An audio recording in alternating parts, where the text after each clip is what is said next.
But welcome, everyone. Thanks so much for joining us. Good afternoon. We're really excited to bring this workshop to you all. Strategic Partnerships for Child and Family Wellbeing, Leveraging System of Care Cross-Sector Teams. We're really excited, as I mentioned, to speak with you all about ways to really enhance the prevention efforts through an integrated system of care lens.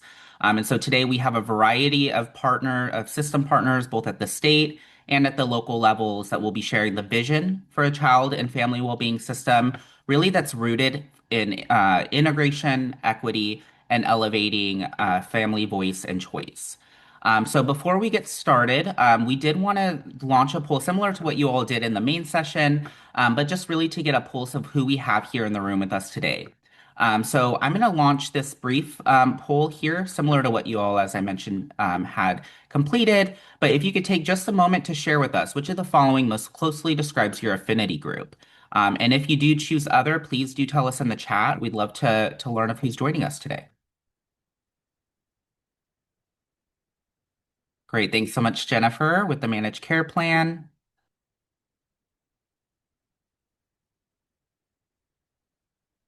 Awesome. Our CalWorks partners, our Regional Training Academy partners.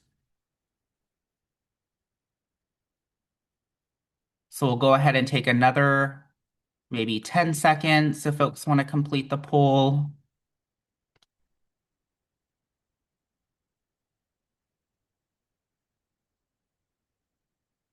Great. And I'm going to go ahead and we are almost at 100% actually, which is great. And so I will end the poll and share that. So it looks like we do have quite a bit of our child welfare partners here. As those mentioned in the chat, we have a variety of our other partners from behavioral health, managed care plans, CalWorks. We have also our CBO providers, our community-based providers in the room, really recognizing that all of these partners here are part of our system focus of really trying to integrate all the supports and services for families. And we're really excited you're all here to join us for this. Um, I'm going to go ahead and take us moving on as we dive in, since we do have a lot of content here to share with you all today. And so we will move on to talk about what's our goal today.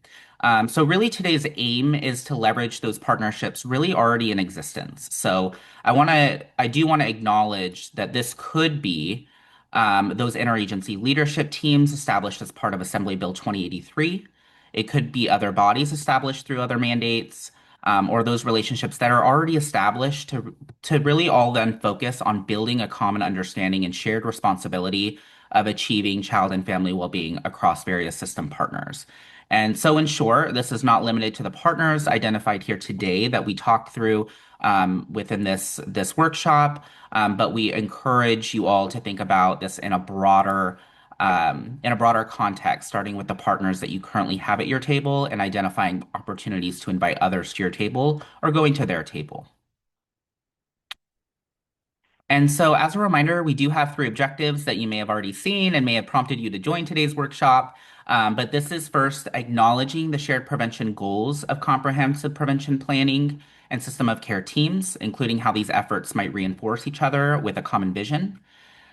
Being able to identify at least three concrete actionable strategies for engaging your local system of care teams or other partners in implementing CPPs or comprehensive prevention plans, and being able to apply some on the ground county examples and lessons learned and heard from those counties on how to align cross sector alignment and elevate community voice and build sustainable community pathways.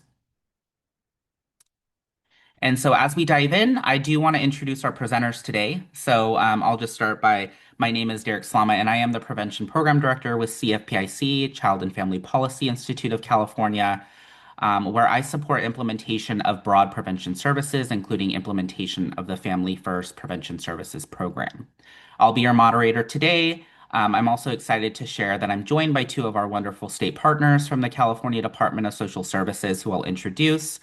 And so that is first Kelley Winston here, who is the chief of the Safety and Early Intervention Bureau at the California Department of Social Services, where she provides statewide leadership on child protection, prevention, early intervention, and child trafficking response efforts, including her leadership in implementing the Family First Prevention Services program.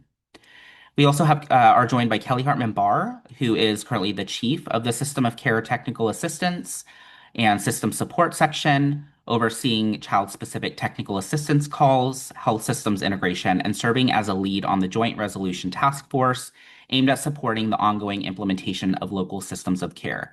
We're super excited to have you both join us for this presentation, and now I'm going to pass it over to Kelley Winston to kick us off with grounding us in California's vision for prevention and alignment with system of care efforts. Thank you so much, Derek. It's really nice to see everybody here today. I'm so glad you all could join us. The numbers are great, and so excited to talk to you a lot about what we have planned for today. So we'll start by kicking off a description of California's vision for prevention and how we want to align that with our system of care. So next slide, please, Derek.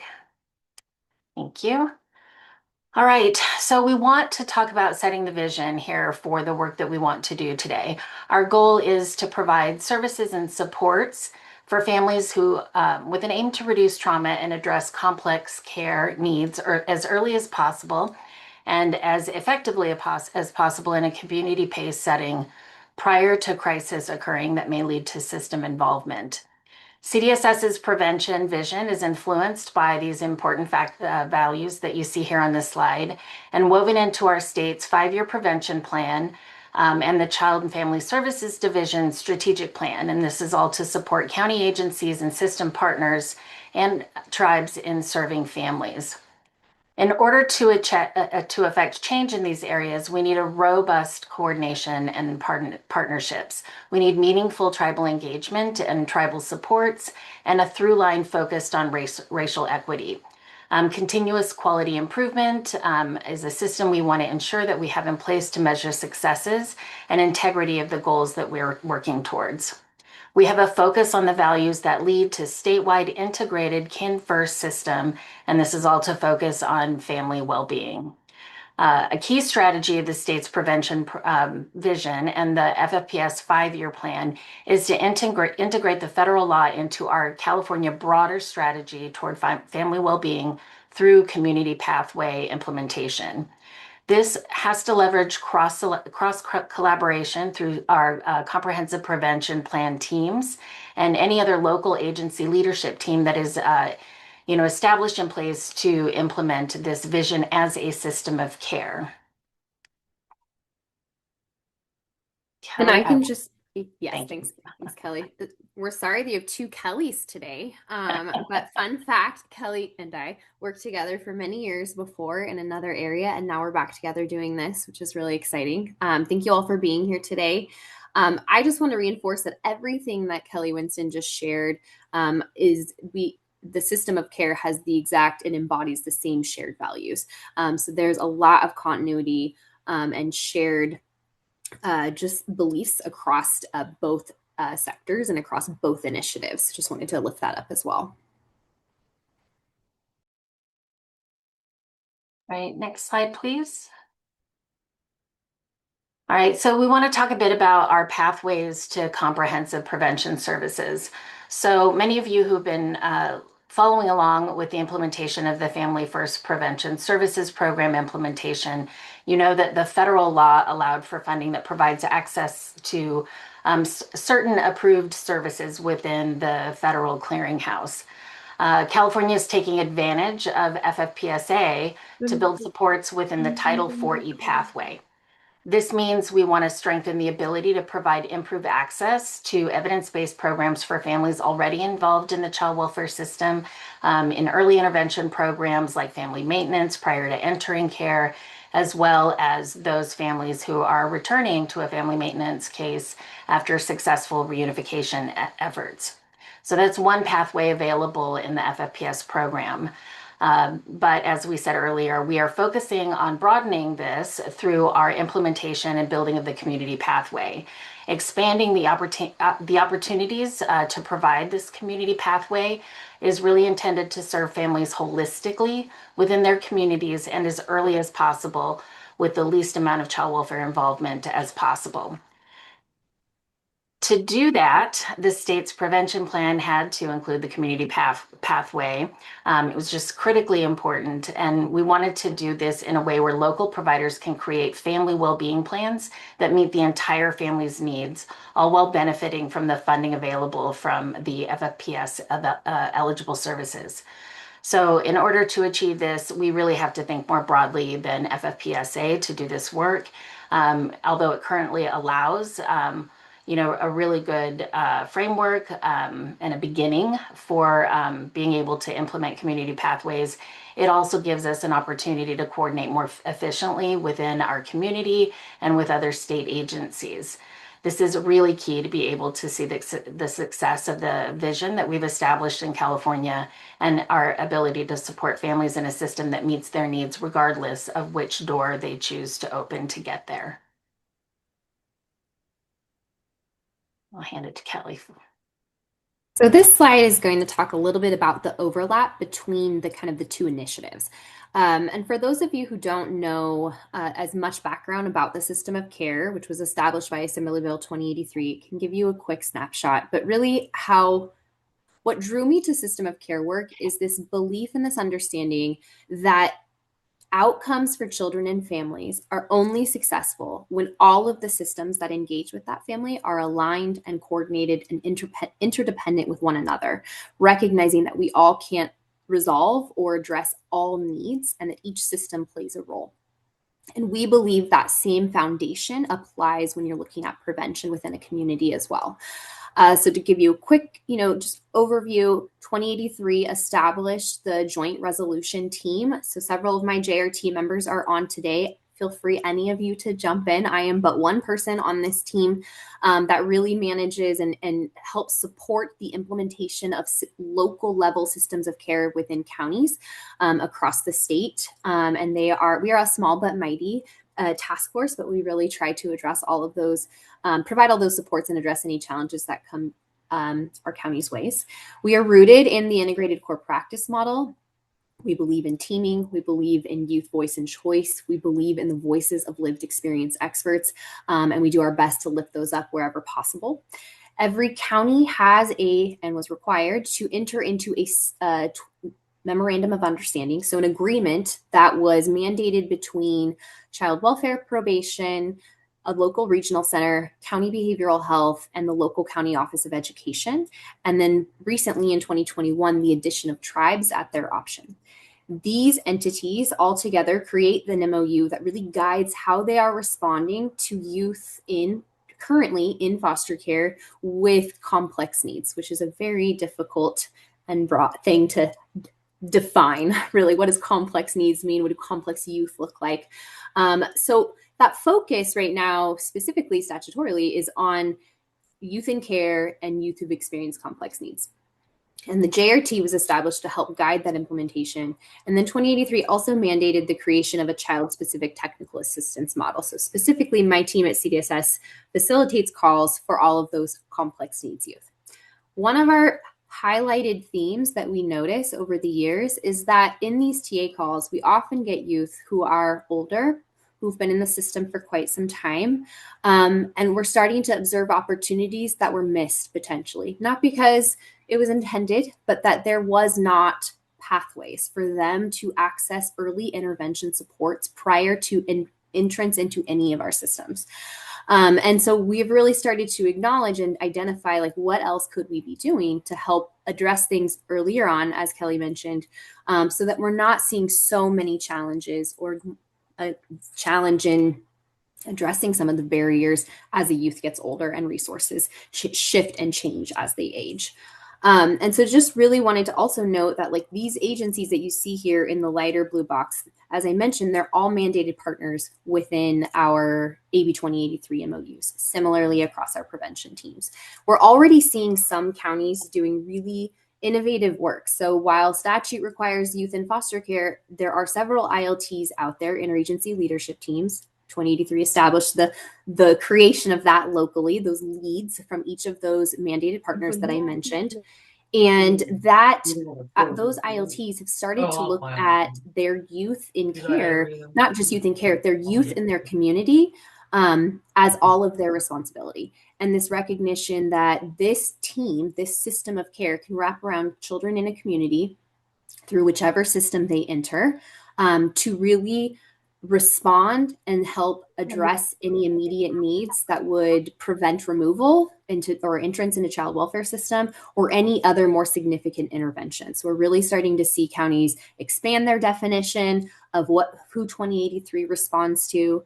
We're seeing counties attach their prevention plans, their CPPs, as addendums to their 2083 MOUs. They are highlighted in their 2083 MOUs. So we're starting to see this shift, which is, I think, what the whole spirit of 2083 was. And I'm sorry, Derek, that was probably more than 3 minutes. So we can go to the next slide now. You can also do it after. I think you bring up so many good points, so Kelley, so I think it was worth the extra couple of minutes.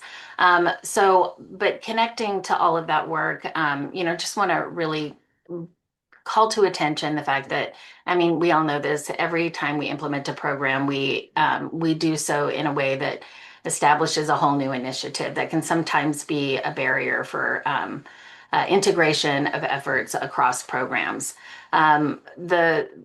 The structure you see here today is intended to do more collaboration with that, but if without like really sincere and concerted efforts, we risk having another silo that we really don't want to have, and we want to take this opportunity to talk about how we might break some of those down. So the advisory structure we have here today is it really was intended to be thoughtful. So in order to implement the FFPS program and include the community pathway in that really broad, like overarching goal, the state developed this structure for the purposes of providing input and guiding recommendations to CDSS and implementing the federal law, but that also included other state departments to ensure that we were trying to coordinate and collaborate through all of those efforts. The structure is really built to support the goals established by the Prevention and Early Intervention Committee of the Child Welfare Council, who worked really hard to identify ways in which the community pathway really needs to be developed and organized. Our current work is focused on building the infrastructure for FFPSA and implement some of those federal aspects of the programs by meeting requirements for a well-trained workforce, a continuous quality improvement structure, and clarifying fiscal claiming processes that help support both ensuring that we can leverage the funding that we have available, as well as thinking about sustainability for the program. Each committee you see represented here is focused on expanding these foundational supports, which both currently and will continue to contribute to the broader vision of the community pathway development. And as we get closer to our launch date in October, which is coming a whole lot sooner than and it'll be here before we know it, we want to make sure that we continue to have concerted efforts to coordinate this structure with others focused on building that comprehensive system of care. And in the work that we've been doing, we want to focus on those shared goals and values between the teams, considering all of the opportunities that we have available for ongoing engagement that supports coordination with the cross-sector collaborative teams that we've embedded locally into our CPP structure. And we need to do that in a way that coordinates with the system of care. And in fact, many of our CPP teams are also interagency leadership teams in local jurisdictions working on system of care. So in order to do that, we have to think about all the things that we have to consider in order to align. And some of this work has been to consider doing things like establishing shared language and definitions, considering ongoing communication strategies, and just really thinking about all of the other strategies needed to align all of these considerable efforts. Kelley will probably talk a little bit more about what that can look like in real life.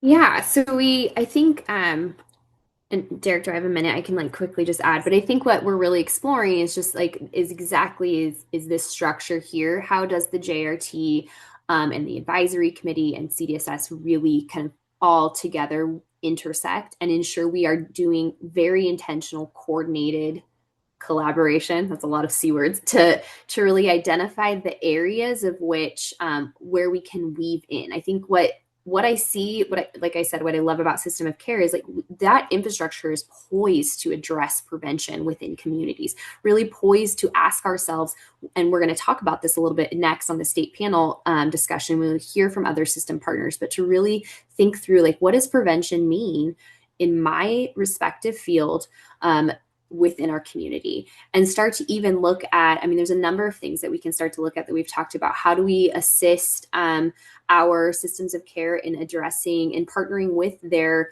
prevention leads within their communities around like what are the gaps, what are we missing, where does the door close, how do we open it, where are the connections we need to make, so those types of things. How do we align around shared data or agree around shared outcomes that we might find as a local team as it relates to prevention? Is it a reduction in youth entering care? Is it an increase in access of, or family access of CBOs and supports, and utilizing those other like interventions that are available within a community? So just really, and then how do we shift that culture to have this like collective responsibility of the well-being of our children in our community? And I think we're already seeing that, and we see it on calls every day. And it's a really exciting thing to see after being in child welfare for so long. Other things we've talked about, our system of care team is currently in the process of launching what we're calling our system of care convenings. It's a series that will be offered quarterly starting in April. And one such opportunity is to focus an entire convening on prevention. What does that look like in a system of care lens? How do we bring in our prevention teams and our kind of like ground level ILT kind of members or agency members, those who are actually doing the work and really experiencing that day-to-day interaction? And what does that look like? And I see John is putting information in. So thank you so much, John. You read my mind. But those are opportunities that we really see to do a more targeted and like coordinated approach together.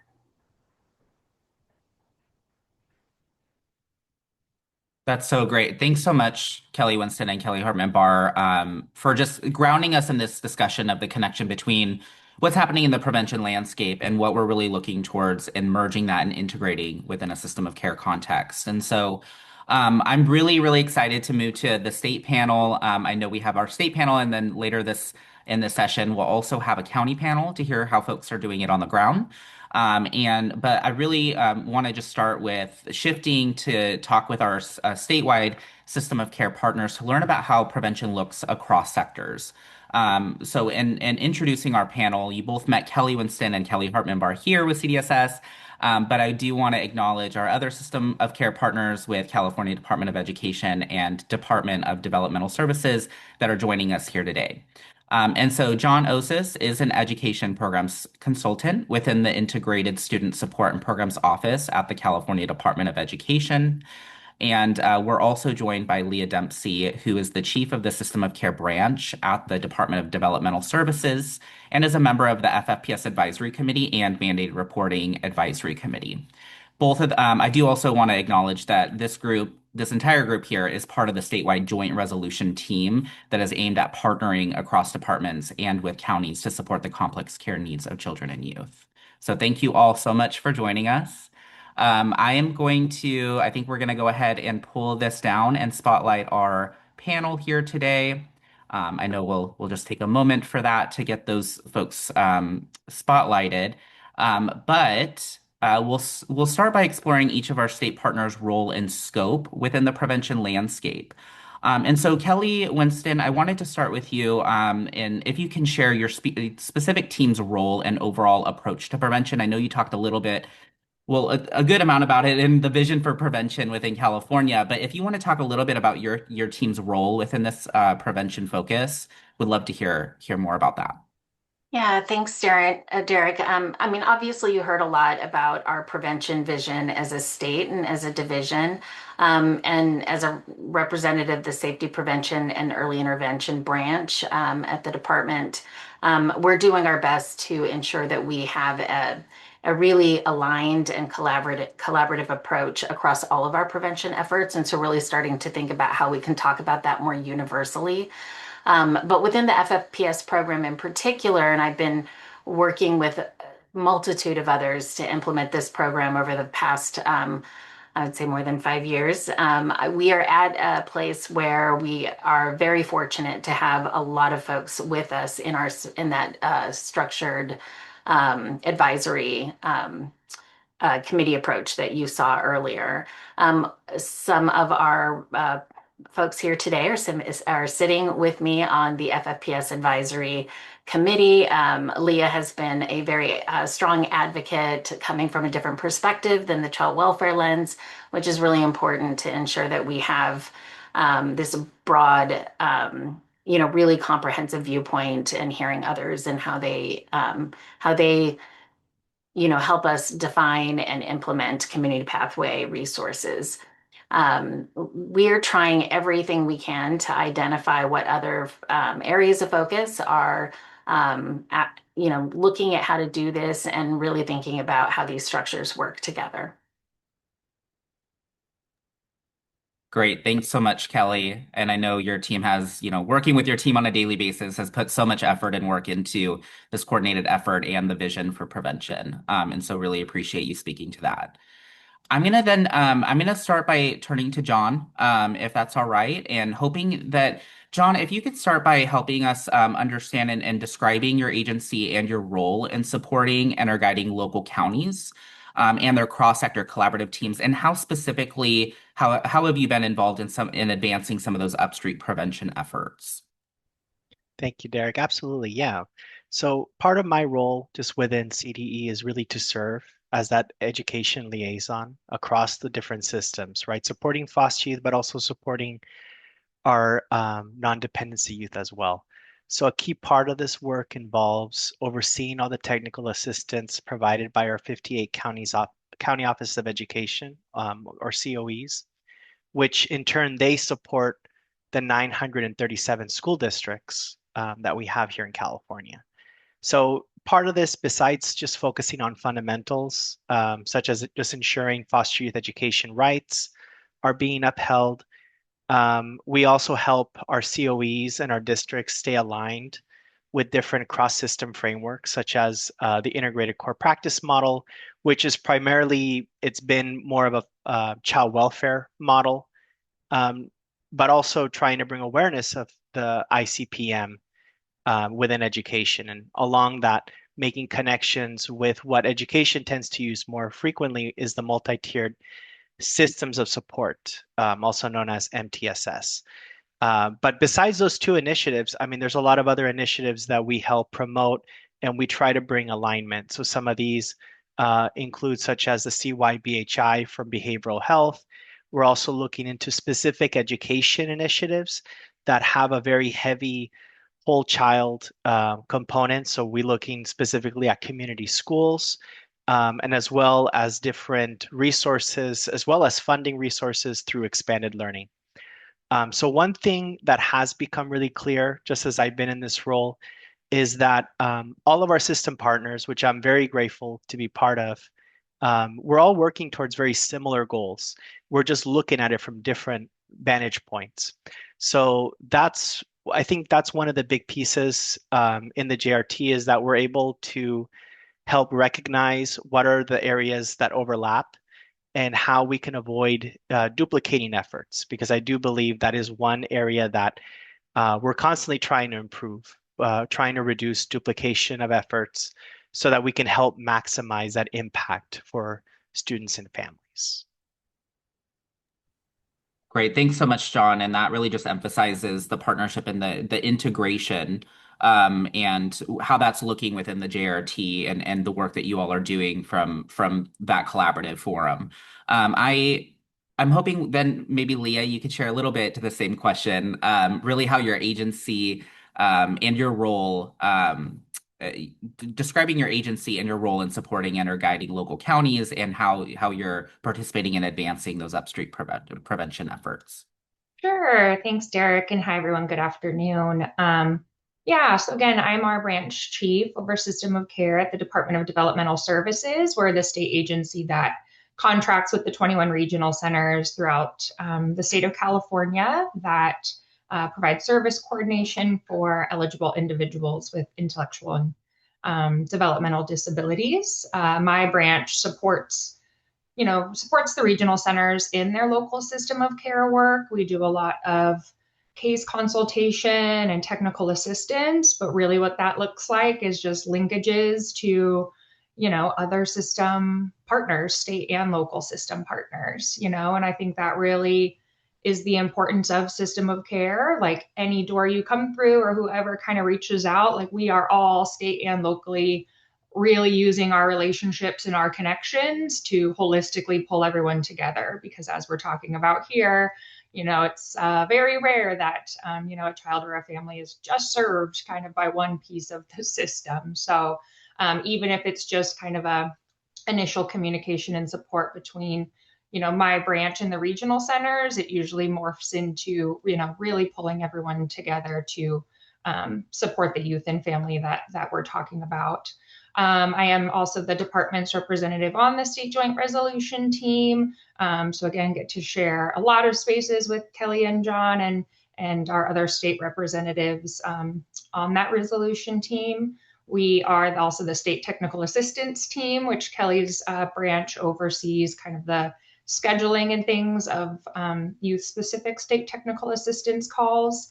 Again, as Kelley kind of mentioned in the beginning, AB 2083 was established. The law is still pretty clear for youth in foster care or probation, but even our state technical assistance calls have really broadened to preventing any child welfare involvement or probation involvement. So we definitely pull the state and local teams together as well to wrap around those youth and families when any barriers are being experienced. So I also just kind of host a monthly collaborative with our regional center system of care coordinators. I saw a few of you here, so shout out to you all. But every regional center has at least one system of care coordinator. And again, when we're talking kind of no wrong door and all these things, I feel like a lot of times the barriers to families receiving services they need is they just don't know where to start or they don't know who to go to. So really these folks, and I'll put contact information and things in the chat when we finish up here, they can really be just that initial person, even if it's not them carrying on, the service for the family or directly connecting for a long time. Like they can be that first person that's connecting to the right folks. So I kind of host a monthly collaborative with them to, again, just really be sharing our system of care knowledge and lifting up best practices. And then, as you all mentioned, I'm our department's representative on the FFPS Advisory Committee and the mandated reporting advisory committee, which has been really amazing. I don't even really consider myself like the DDS rep. I feel like I'm more of a system of care rep because I think that's mainly what I bring is just lifting up the importance of this work and the importance of any and all information that's going out. If we want some real system change, it needs to be consistently going out to the system of care as a collective and really utilizing those interagency leadership teams to move all of that work forward. Thanks so much for that, Leah. And I think just appreciate you acknowledging too. It really is an important piece too of having that main point of contact locally. I think statewide and locally, right, to be able to coordinate if we're really achieving that no wrong door approach to community pathways. So appreciate you lifting up how that looks on the ground and how you support those folks on the ground. Just really briefly too, I think as we're talking about, I think John and Leah, especially, I think everybody here has talked about what initiatives are in place on a statewide level, really to focus on this prevention work. But really, can each of you maybe talk just a little bit about how does your respective agency approach or define prevention? And so really getting to yeah, so like how is that defined and how does that inform this larger statewide child and family well-being system?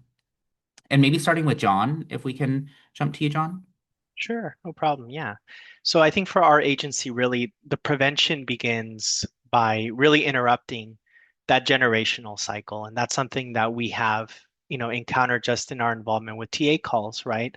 A lot of our former foster youth, um, parents that lose education rights or just even, parental rights tend to be former foster youth themselves. So I think for us, it's so important to try to break that cycle. And by that, part of our role is to provide that guidance to our COEs in our districts so that we are ensuring that our identified foster youth have those opportunities to succeed. And by that, we're ensuring that IEPs are current, they're being enforced, folks understand what is required within the IEP, as well as other system partners recognize what needs to be provided within the IEP. But we're also helping the youth connect to different behavioral health supports so that they feel welcomed, connected, and engaged at school. Because as one of my colleagues frequently says, youth spends half their waking hours in school. So definitely school is part of that stabilizing force. So we need to ensure, especially as we're looking beyond high school, that students have access to either credit recovery options, and per se, they don't want to necessarily pursue post-secondary education. What are some career technical education pathways? So essentially, we want to equip our youth to have all the tools they need, pursue their goals. Depending on what those goals are, we want to try to be supportive of that. One other aspect to support this prevention work is really providing opportunities for our COEs to connect with other system partners. So like Leah was mentioning, DDS has some monthly meetings. We recently just had a meeting where we met with all 58 county offices of education within different regions, and they had an opportunity to connect with their child welfare counterparts. And we discussed it. We discussed certain topics like notice, CFTs, and best interest determinations. And we hope to connect and continue that with our other system partners. So really, at its core, our prevention approach is about expanding opportunity, removing those barriers for communication, and we're ensuring that every foster youth has those supports they need to thrive now, but also into adulthood, and to help those folks that are providing that work directly to have all the tools they need. And we see ourselves as the facilitators of that work. Perfect. Thanks so much, John. Appreciate that. And so I'll jump over to Leah in case you can help us talk through a little bit about that as well. Yeah, and I mean, even when we're talking about the prevention work, I mean, our entire developmental services system, in a way, it's a lot of parallels there. Like our system was established and operates under the Lanterman Disability Services Act. If we think about kind of historically here in California, individuals with intellectual and developmental disabilities were primarily, moved to state developmental centers and didn't really grow up in their homes and with their families. And so that's really what why our system was established, was advocates and parents wanting something different and something better.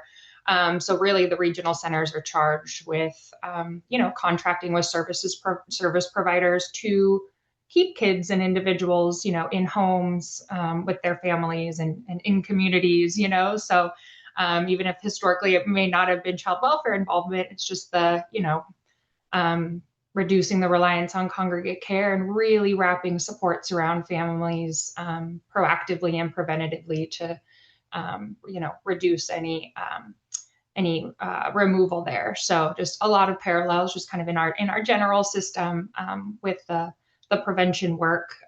Regional centers also provide early intervention through California Early Start.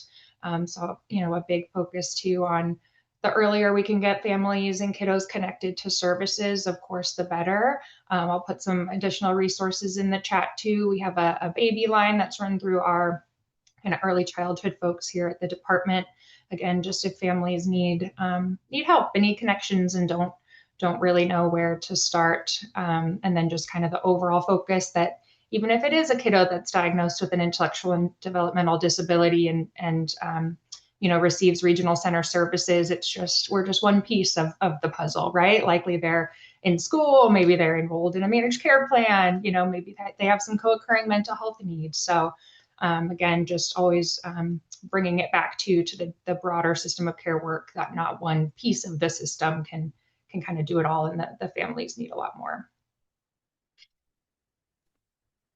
Thank you so much, John and Leah. And I think both of what you spoke to just really highlights some of the ways in which although you're speaking from your department at the state level, how it could look locally, but also those shared vision and values and shared values around prevention. And although you're coming from those different perspectives.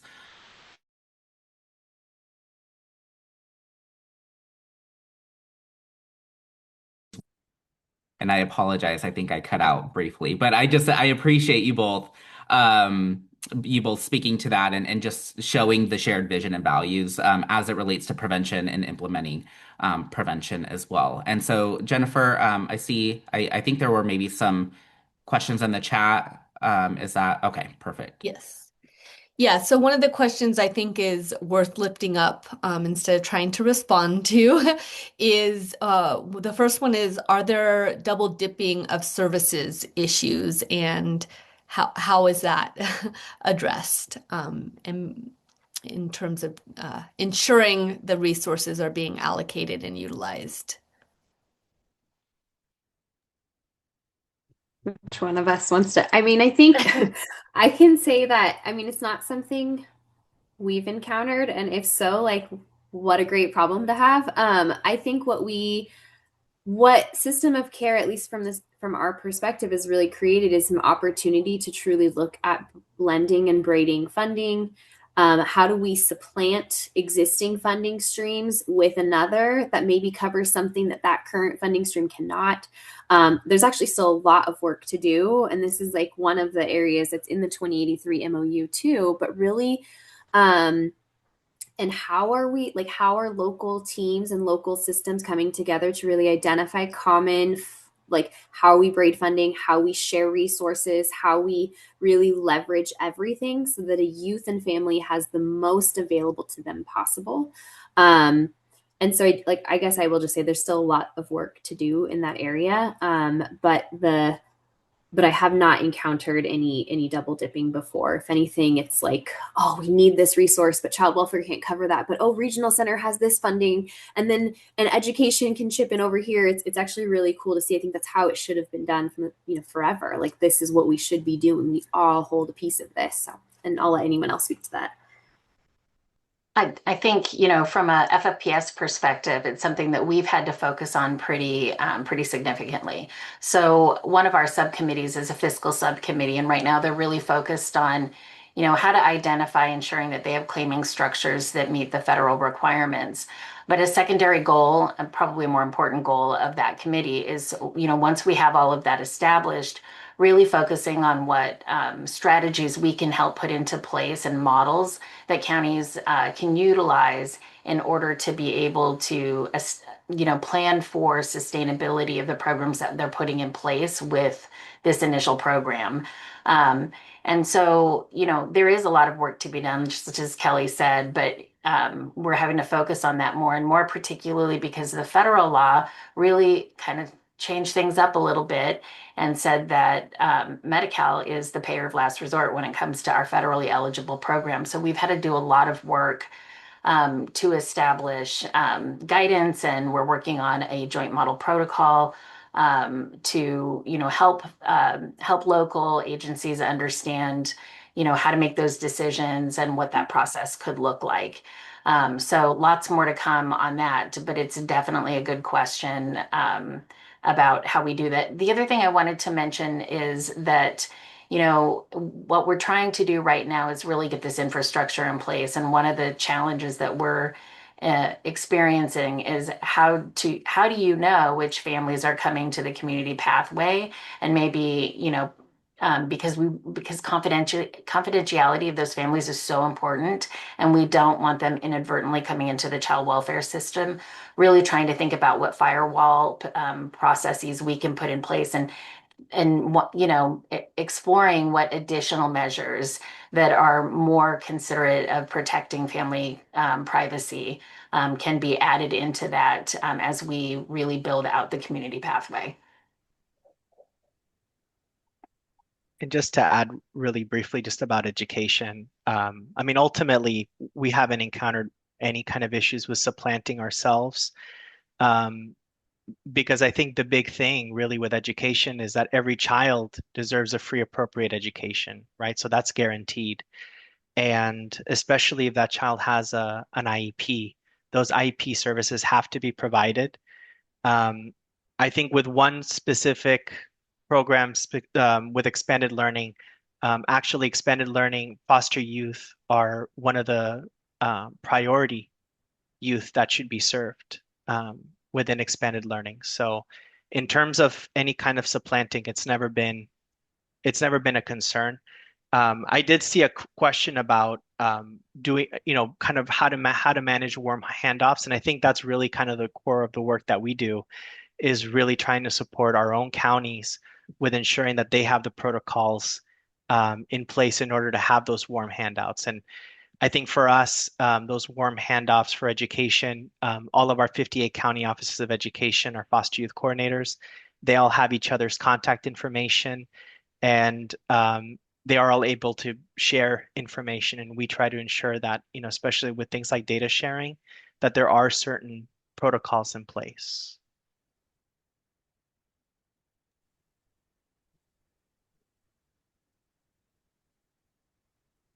Great. Thank you all so much for jumping in and helping to respond to that question. And I know that continues to be, especially at the heart of all of this work, is how do we cross coordinate and in a way that doesn't do some of that supplanting or double dipping, right? But also, again, is all in the vision of the no wrong door, but is all integrated and blended in a way that makes sense for a family to get the services they need.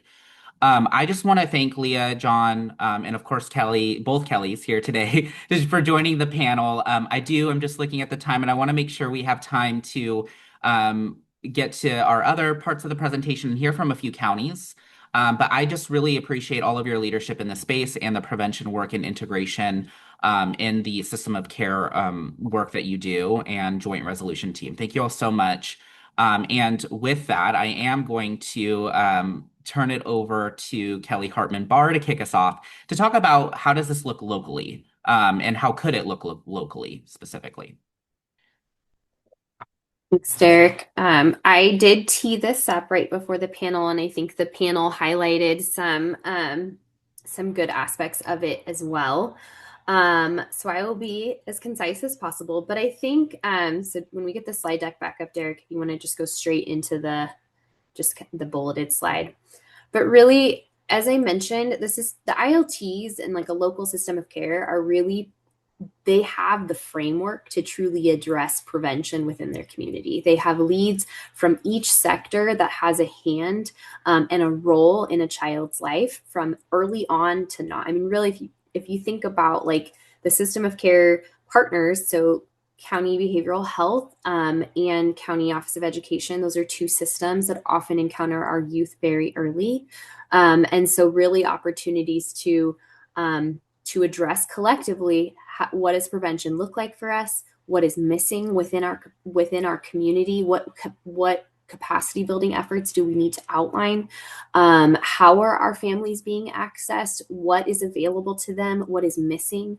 And so I really think that to think through options like the local ILTs, how we see this looking is ILT members could serve as participants in CPP implementation. They could serve in a governance role. They could serve on a steering committee. They can really the two entities together could have very targeted ongoing connections around the integration of the implementation of CPP, but also the integration of it into the 2083 MOU. There are aspects of the 2083 MOU that align with prevention. How are we teaming? How are we braiding funding?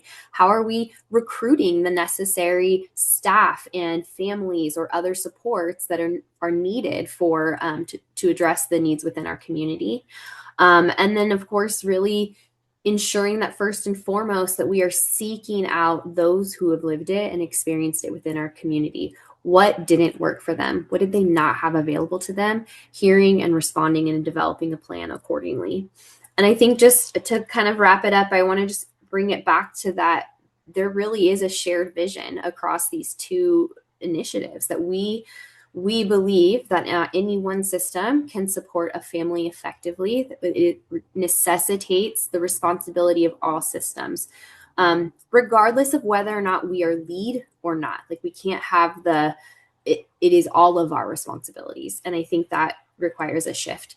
And similarly, prevention, we are really looking at preventing instances of child maltreatment early on, and reducing, entrance into the system, complex needs later. So really the focus of these two initiatives together can really promote outcomes across the board, not just preventing foster care entry, but fewer youth and juvenile justice potentially. It could be families who have not been able to be connected to regional centers for fear for a number of other reasons, but can be, that maybe then eliminates their need to go into child welfare later. Hopefully earlier behavioral health interventions that reduce the presence of and like psychiatric hospitalizations and holds, ER visits. That there's a lot of options. So really just recognizing that there are common goals, there are shared values already, and aligning those efforts together. And then feel free, Kelley, Winston, to add anything, or any of my JRT partners.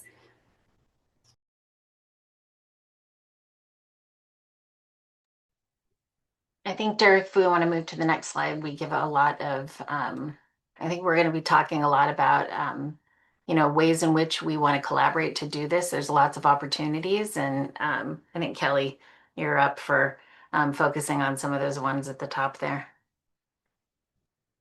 Yes. So really, again, just continuing to engage local ILTs in prevention planning. We can help connect you if that's something that, if you are a member of a prevention team, but you don't know who your local ILT is, reach out to us. We can connect you and help create introductions.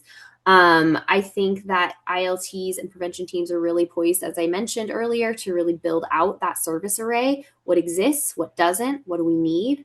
And really just reinforcing and continuing to recognize that system of care is, while yes, in statute, it talks about youth with complex needs, the system of care is care for all youth from the beginning and ongoing. So prevention is a part of the continuum that system of care can respond to. So I know that one of the other things that we can do to support local partnerships and looking at how they want to implement is really, providing supports for mapping out a really comprehensive service array. So it's really challenging for folks to understand what's available and where the gaps exist. And so strengthening those processes for evaluating the service array locally is incredibly important. One of the things that we've done through the Prevention Services Program is really try to align the ways in which we ask local agencies to do that. And so when we were implementing the FFPS program, we really wanted folks to align with their California Child and Family Services efforts. That's a program where they have to do that kind of work on a 5-year basis, and really wanting them to expand that effort and think about it more from a system of care perspective. All of the services that are available in a county often serve a family, regardless of where they are in, whether a family coming in within the community versus a family that is referred by a child welfare agency or some other agency. So, this is a way that we can help be more streamlined in our approach towards looking at service array, and helping to really learn where the gaps are and where the efforts need to be to create a system of care that is holistic.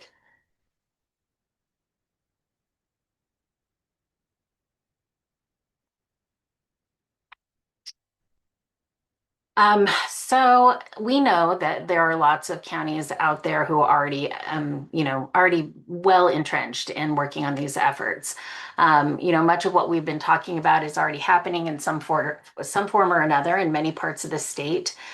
For example, we saw this through the FFPS program, as we required a cross-collaborative approach, and many counties just on the natural chose to use their interagency leadership teams to do that work. So making that connection with the system of care work already was a really strong start. The counties highlighted on this map are the ones that we know of that are taking that approach and in doing this work. And then we know that there are probably some out there that we're not aware of yet that are already starting to do that. Many counties have really identified prevention as a part of their system of care approach, and some of them have embedded it within their MOUs already, which, once we formalize something like that, it really helps to establish our intentions to be more aligned about the work that we're doing. And so I believe coming up next is another panel that focuses on the local effort, and we're going to hear from some counties who are already actually doing some of this work. Great. Thanks so much again, Kelley Hartman Barr and Kelley Winston. Yes, I am now really excited to bring another panel to hear how prevention is being embedded within the local system of care efforts. We have 3 county system partners joining us today to share a bit about what this looks like for them and how they've been able to move towards upstream prevention efforts within their CPP teams and the system of care teams. Wanted to first introduce that we're joined here today by Sherry Green, who is the division chief at the Sacramento County's Behavioral Health Agency. We're also joined by Gracie Phillips, who is a supervising deputy probation officer in Lassen County. And we're also joined by Maylee Johnson, who is the Calaveras County Health and Human Services Agency Deputy Director representing child welfare on their system of care team. Thank you all so much for joining us to give some insight to how your county is applying prevention on the group in an integrated approach. And so we're going to go ahead and spotlight those folks and go ahead and jump into our panel discussion. And so first, we're going to learn a little bit about each of your roles and involvement in prevention and system of care efforts. So if we could start with Maylee Johnson, can you describe your current role within your county system of care team and your involvement in developing and implementing your county's CPP? Sure.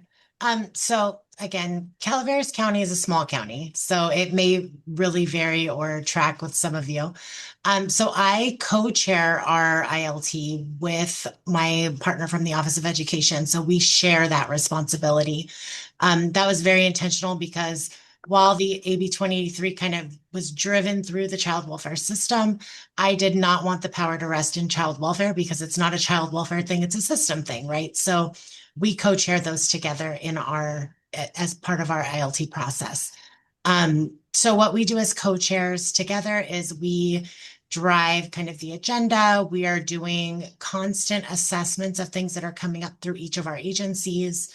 And we're really looking at ways to improve our integrative work and how we work together and blend programming and fiscal and funding and all of these things to keep things going.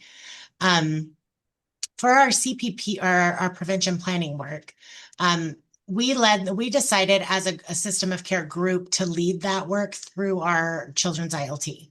So our system of care partners all had a piece in that development of the plan, in what populations we were focusing on. So it really became a way for us to look at all of the children in our communities and how we were really focusing this prevention aspect away from kids in foster care, which was what our system was designed to do.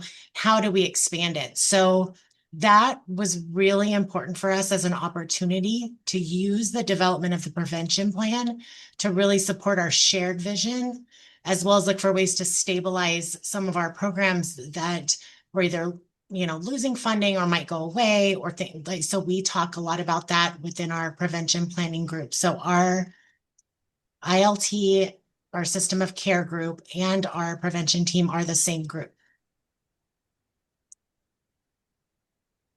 That's really great. And I think just shows how, sometimes you have to adapt as a small county to integrate those, but also sounds very, very intentional to do so, to make sure that all of those partners are at the table. All of them are looking at it from the lens of their respective organizations or agencies as well. Thanks, Maylee. Great. And I'm going to jump in next to Sherry. So I'm hoping you can share a bit also about your and your agency's role within your system of care team and CPP and how your agency supported implementation of the county's CPP. Hi, everybody.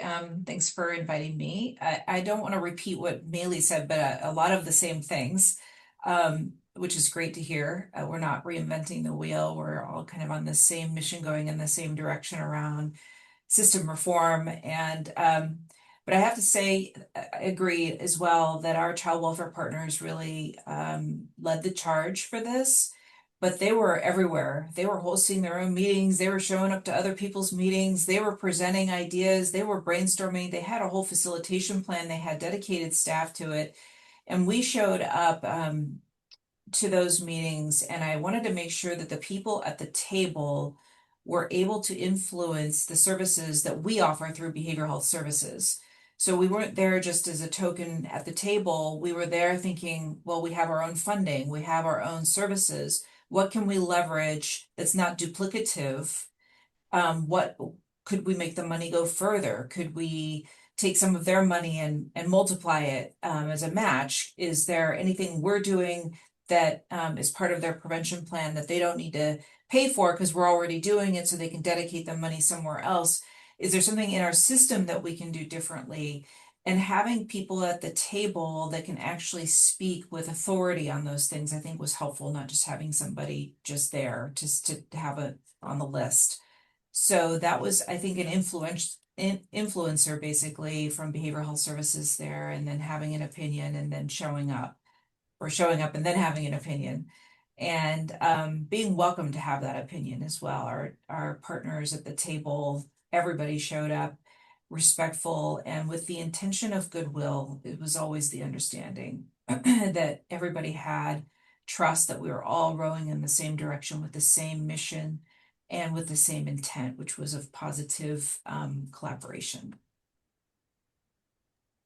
I really like how you highlight, Sherry, as well about that, having the right people show up. I mean, I think that in just my discussions with you, as well as just, cutting down on those processes, right, of having to bring things back, get approval, and some Yes, of the bureaucratic process. And so yes, the way that you all intentionally designed it to make sure the right folks that can say yes at those meetings, or have a very clear way of saying no at those meetings if there's a reason that it's not doable, and being transparent, it sounds like really throughout that entire process is how you all embedded within the CPP and system of care structures, it sounds like. yes, trying to find a way to say yes. That's where we start. Sometimes we can't. We have restrictions with our money or our mandates. But is there a way we can say yes? Great. Thanks so much, Sherry. And so, Gracie, would love to hear from you as well. So if you can describe your current role within your county system of care team and CPP in developing that and implementing within your county. Sure. So with our probation department, we actually partnered with our child welfare services to create our FFPSA program, and we've had it implemented and running. So we meet biweekly. We have an implementation team that meets biweekly, and then we also have a review team that meets weekly to discuss our cases. And then we also take our cases to our system allocation team.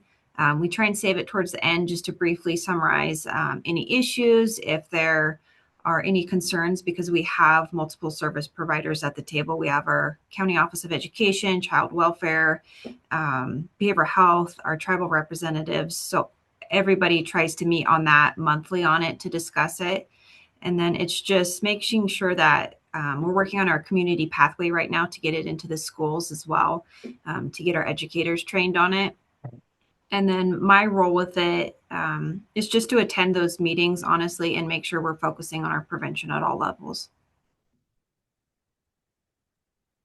Great. Thanks so much, Gracie. And critical partners to be at that table. And it sounds like showing up regularly and really engaged in the discussion, and having that strong partnership, it sounds like, through your structure. And so now we're going to shift a little bit just to explore, and I'll start, Sherry, pointing to you first here in our next question, but really looking at the shared vision and prevention focus within system of care. And so if you could speak a little bit to how your system of care team within Sacramento County has built some momentum towards shared goals and a common understanding of a child and family well-being system, really prioritizing the prevention focus as well. Has there been, and to that, any conversations, activities, or strategies that have come up to support the work? Yes, there's been a lot of discussions around removing. So our partners, I don't want to speak for them, but I can speak from what I observed. They looked at the data and found that poverty was a significant source of the CPS calls. And is there a way that we can intervene related to basic needs rather than a child abuse report, mandated supporter versus mandated reporter? And then how do we train our system? How do we help remove barriers around that type of culture shift? Because we're having open discussions about how it's kind of scary to not make a child abuse report. And how do you bring in this culture of support? So there's that kind of meaningful culture shift at the high level. And then also what we're doing is, in the meantime, really being called in, like tagged into a situation if there's a significant issue with a family, like all the way at the family level. So talking about things at the culture level, and then down to the where the needs are, which is a family is struggling and they will refuse to, and this is not uncommon, they'll refuse to pick up their youth from a local puff. And so then instead of child abuse being filed and quote unquote, and placing the youth into dependency, we're able to hang on to them while we wrap services around them. And so that we can bring the youth home and try to keep that family together. Our child welfare partners are very prevention minded and will trust us and bring us in and tag us in with the intention that they know that we're going to be able to help out in a situation. So I think really looking at it at a bunch of different levels. And I think even, and I just recall too, Sherry, is a big piece of, it sounds like what your team looks at is really, how do I support within my capacity to do some of that navigation on the back end to support a family, right? If they're having barriers to service access, and that's really, it sounds like where that system of care focus within Sac County and others really comes in, is doing some of that navigation on the back end too. Yes, yes. Love that. When a family's in crisis, right. we mobilize. Yeah. Great, thanks, Sherry. And then I'm going to jump back to Gracie, and then Maylee, we'll close out on this question with you. But Gracie, if you can share a little bit about how your system of care team has built that momentum towards the shared goals and common understanding. So in Lassen County, we really do try and focus on our collaborative approach, especially with our schools. We were contract with truancy. It's a little different now. We don't have the contract, but we still are present within our schools. So it's maintaining regular contact in the schools with the kids, making sure they're getting the services provided, and also just having that initial contact with them at a really young age, just trying to have that positive light on contact with essentially law enforcement. And then always focusing on our least restrictive, especially with our FFPSA program, we're focusing on that proactive approach to it instead of the reactive support. And then as far as our department goes, we really try and focus on our least restrictive form of supervision level. So we have our informal cases that we really try and push and always have that opportunity for kids. And then even with our intakes that are coming through the department informally, we try and make sure that it's a 90-day turnaround period from date of the citation to the date that we close them out with our department. So it's a quick process so the kids aren't being dragged through the process for months and months at a time. They're coming in, they're getting their sanctions, they're completing it. And then at that time too, we can also screen them for FFPSA to see if there's any more prevention services that they could benefit from in the house too, to make sure they're supported on all ends.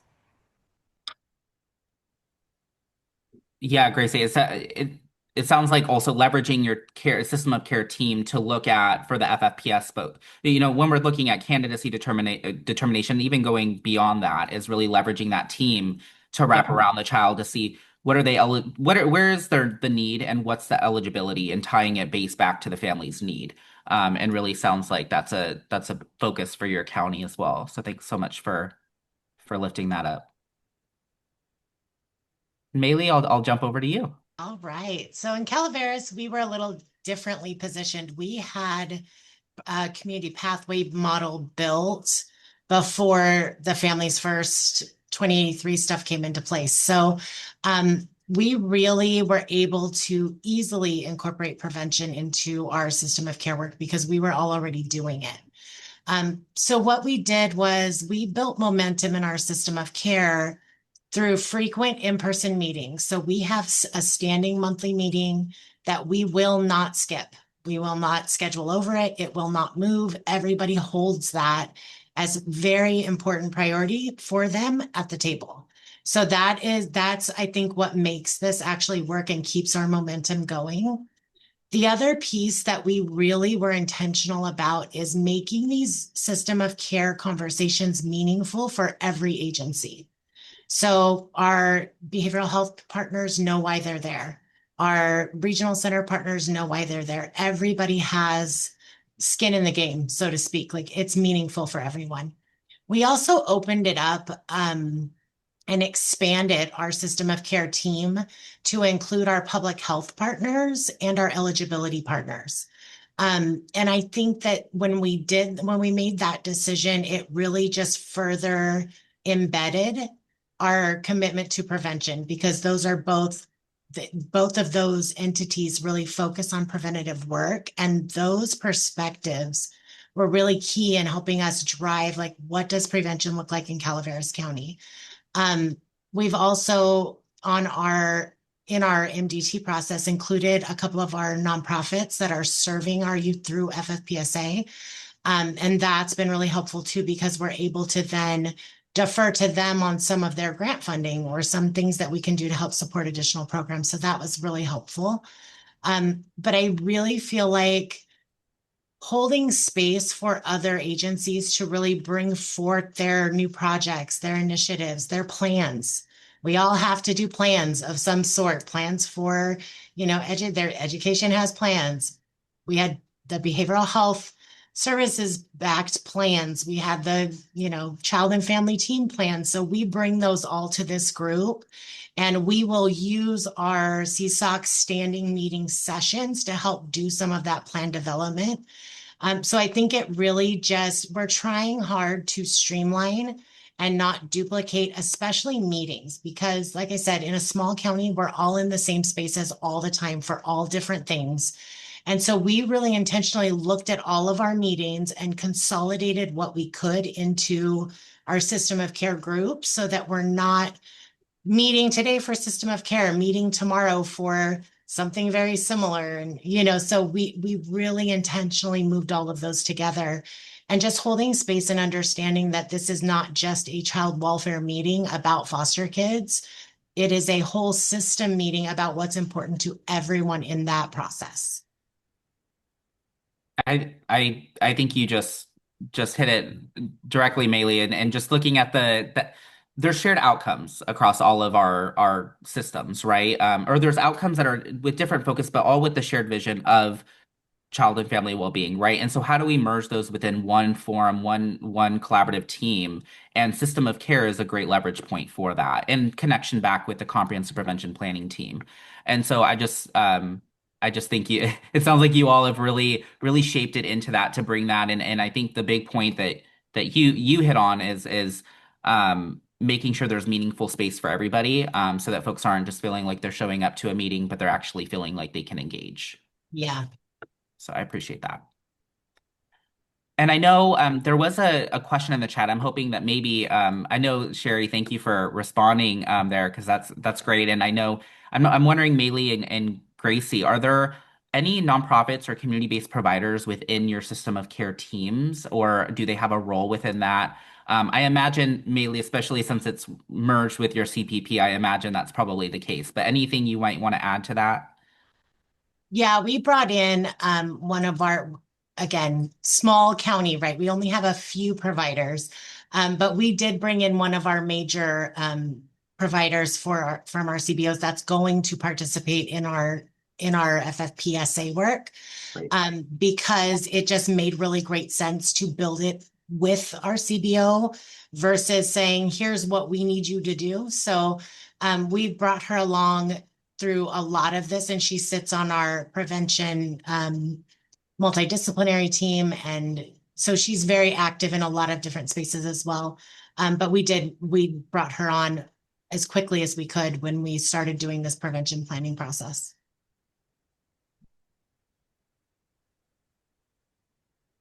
Great. Thanks so much. And so jumping to our last question, I know think where our workshop ends here in about 6 minutes, but I want to make sure we have a chance to look at the future, right? Where do we see this work going and in your respective counties? So starting Gracie with you, if you can talk a little bit about what outcomes you hope your system of care team will achieve related to prevention in the next year or even in the next 5 years. At least one outcome that you'd like to see that team achieve? Sure. In Lassen, honestly, over the next year to next 5 years, we hope to just continue to have all our system partners focus on our prevention care and our FFPSA program, really push forward our community pathway and offering that training to our educators that work with the prevention with our youth. And then as far as our department, we will just continue to focus on our least restrictive supervision levels, continue to have that quick 90-day turnaround time with our intakes. And Lassen County, it's a small community. We definitely do lack resources. We lack staffing, but we are definitely trying to get the work done. And we don't want to see any family essentially fall through the cracks. So it's just important that we keep those biweekly meetings, our weekly review team meetings, and then our SAT monthly, just to make sure that everybody's at the table. We're discussing those cases and the families are getting the services they need. Thanks so much, Gracie. And so Maylee, I'll jump to you and then we'll close out with Sherry. All right. So over the next year, what we are doing in Calaveras is we're embedding evidence-based practices, specifically motivational interviewing, into our school sites through our Office of Education to help provide some case management support for kids on campus, including our SARB kids that are having some attendance problems, which has become kind of increasingly more important since the MHSA funding is shifting and we've got some different funding streams going away. So we're looking at that. And then over the next 5 years, we're hoping to create a county-wide shift to community supporting. So we're working with our mandated reporting communities to build a community response guide, which is a tool for mandated reporters, and then to allow them to increase the traffic that's going through our community pathways that are already built up versus coming to the door of child welfare or probation. So those are just some of the things we're hoping to do soon-ish. It's all in the works, right? All a work in progress. Yeah. Great. I'll turn to you, Sherry. All right. It's same thing with the community pathways, just continue to build that out and partner. But also for behavioral health services, one of the things that came up through this FFPS efforts and the CPP was data that told us that our clinic locations are not where the families in need are. They did a zip code analysis and it was just like, whoa, okay, well, we're not where we need to be. And how do we do that? And so we're actually building out our system right now. We're about to go out to procurement where we're looking at more geographic distribution and leveraging more community-based partnerships to help make our programs come to families versus having to hunt and find us. So I think hopefully that'll be a big help too. Love that. And continuous looking at the gaps in service array. And sounds like that's, I think just going back to what we've been discussing of potential opportunities for the system of care team and really a big piece of that is learning what's happening on the back end, right? As currently teams are looking at complex care needs of those in foster care, how does that help inform what we do on the front end, right? And that can continue to be those examples that or those areas where system of care teams can really start in collaboration with their CPP teams. So I know we have a short, thank you all, Sherry, Gracie, Maylee, really appreciate your leadership and all of the work you're doing with your system of care teams and in this prevention space, of course, and really just appreciate you taking the time to share your experiences in your counties with us today. Awesome. Lots of hand clapping. So thank you. And so before we close on out, I just want to drop this question here for folks to really think about as they take this back to their county teams, their communities, their organizations of what can you do to serve the unmet complex care needs of youth beyond the child welfare system? What does it look like before any system involvement, and how can you embed that within your team structures and your organization? And part of those being really looking at developing and deepening some of those partnerships that you already have in existence and really expanding into new ones. Aligning care coordination structures. So how are we embedding, I think going back to where Maylee was saying, like, how do we embed all these different pieces and case planning that has to occur and merge it in to making sure that we're not doing all of this in silo for a family, but it's all integrated in a way that case management and support is integrated and really wrapping around the family. And then leveraging other initiatives. We know there's so many things happening within each of the sectors in this space of prevention, CYBHI, BH Connect, ECM, Enhanced Care Management with CalAIM. I mean, there's so many things happening. How do we find a way to merge them and leverage them in a way to sustain prevention services long term? So with that, I will go ahead and just thank everybody for joining us today. I'll let others from our panel and our presentation team jump in if they want to have any final remarks, but just thank you, everyone. We look forward to sharing out this recording, and please feel free to reach out if you have any questions. I will, and we have there the FFPSA Prevention Services at dss.ca.gov if you have questions about this work and FFPS.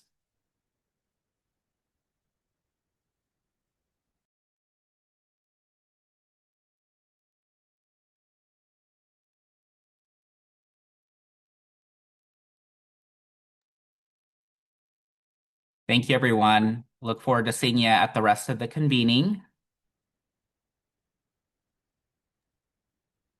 Thank you, guys. Awesome as always, Maylee. I Gold did my standard. best. Bye, Derek. Thank you.